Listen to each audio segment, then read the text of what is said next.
और अब चर्चा करते हैं नई एनडीए सरकार को लेकर कांग्रेस के स्थानीय नेताओं के आरोपों और भाजपा के प्रत्युत्तर की। केंद्र में नई एनडीए सरकार तो बन गई, लेकिन इसे लेकर प्रमुख दलों में आपसी कटाक्ष का दौर जारी है। कांग्रेस ने फिर दोहराया है कि केंद्र की नई सरकार अपने 5 वर्ष पूरे नहीं कर पाएगी। जिलाध्यक्ष योगेश मिश्रा के अनुसार इस बार भाजपा के पास 240 ही सीटें हैं और सहयोगी दलों की 53 सीटों के कारण सरकार का गठन हुआ है। वहीं मिश्रा ने कहा कि नैतिकता के आधार पर प्रधानमंत्री नरेंद्र मोदी को तीसरी बार प्रधानमंत्री नहीं बनना चाहिए था, इसके बजाय उन्हें अन्य किसी नेता को मौका देना चाहिए।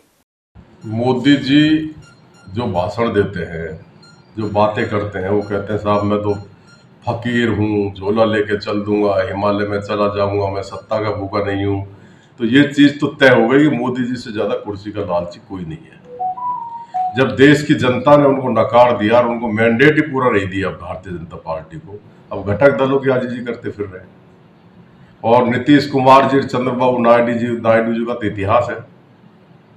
नीतीश कुमार जी कुछ दिन पहले हमारे इंडिया गठबंधन के मेन कर्ता धर्ता बन रहे थे। उनका जहां स्वार्थ सिद्ध होता है वहां रहते हैं।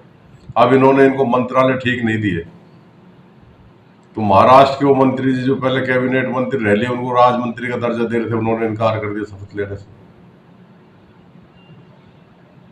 नीतीश जी भी नाराज है, चंद्रबाबू नायडू भी नाराज है। तो मुझे लगता नहीं कि ये सरकार 5 साल चलेगी। ये सरकार 4-6 महीने में गिरेगी। देश में मध्यावधि चुनाव होंगे और राहुल जी के नेतृत्व में केंद्र में इंडिया गठबंधन की सरकार बनेगी और वो कांग्रेस ही इस देश को चला सकती है। मोदी जी ने 10 साल में बर्बादी के सिवाय देश को दिया क्या है? अब स्थिति ये हो गई, वो एमएसपी की कह रहे थे कि मैं एमएसपी निर्धारित कर दूंगा, न्यूनतम समर्थन मूल्य, वो किसानों का नहीं किया। किसानों की फसलें नहीं बिक रही है।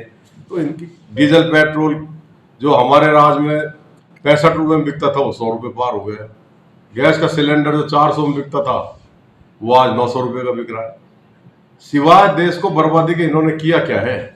इसलिए इनकी सरकार चलेगी नहीं। देश की जनता ने इनको नकार दिया है और मोदी जी अगर वास्तव में अपने आप को फकीर कहते तो उनको प्रधानमंत्री पद की तीसरी बार शपथ ही नहीं लेनी थी, तब मानते भाई हाँ ये आदमी त्यागी है। दल कह रहे हैं कि हमारे पार्टी का बढ़ना चाहिए, भाजपा कह रही है हमारी पार्टी का बढ़ना चाहिए, तब लोकसभा अध्यक्ष पे ही खींचता। आप लिख लो, लोकसभा अध्यक्ष के 19 तारीख को ये चुनाव करने की बात कर रहे हैं।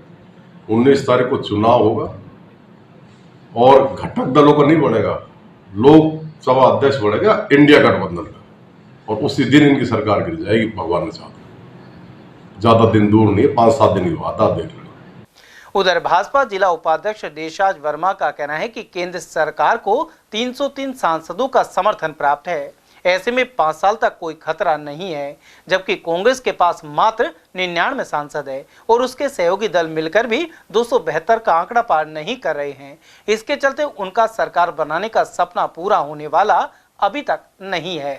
303 आदमी हमारे पास है, सरकार हमारी पूर्ण बन गई और नरेंद्र भाई मोदी जी ने तीसरी बार शपथ ले ली। और आपने देखा होगा कि कैबिनेट मंत्री भारतीय जनता पार्टी के सीनियर नेताओं को बनाया गया है कि जो देश की सुरक्षा और देश के विकास में अपनी अहम भूमिका निभा सके। ये आपने खुद देखा है पत्रकार महोदय। अब ये कांग्रेसी सपने ले रहे हैं, जैसे भैंस मरे जब कागले सपने लेते हैं, सपने ले रहे हैं। ये संभव ही नहीं है।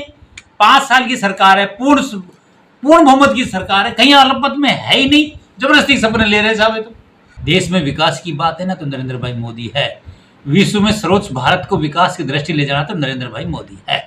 और मोदी है तो कांग्रेसी सपने ही लेते रहेंगे ये। लेकिन हमारी सरकार 300, आपने देखा 303 का आंकड़ा हमारे पास है, पूर्ण बहुमत की सरकार है।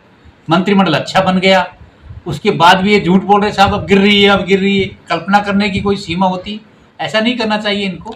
सर मोदी की गारंटी तो 400 पार कराने की थी, मोदी की गारंटी 400 पार क्यों नहीं हुई? देखिए 400 पार का आंकड़ा हमारा कहीं असफल हुआ है, हम उसको बात मान रहे हैं, लेकिन हम इतने भी कमजोर नहीं हुए कि हमारी सरकार ही नहीं बनेगी।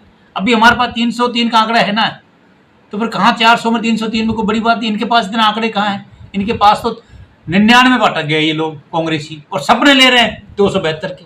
जो हमारी विचारधारा में खड़े हैं हम उनके साथ काम कर रहे हैं। भारतीय जनता पार्टी एक निष्पक्ष और अच्छी पार्टी होने के नाते हम उन लोगों को साथ रखते हैं जो भारत के विकास की कल्पना कर रहे हों। उन लोगों से हम दूरियां रखते हैं जो विकास की कल्पना नहीं कर रहे हों। मोदी है तो सब मुमकिन है और अच्छा कार्य होगा। आप देखा नहीं 3,000 करोड़ को घरों की जो मोदी जी ने शपथ ग्रहण करते ही घोषणा कर दी, और आप क्या चाह रहे हो?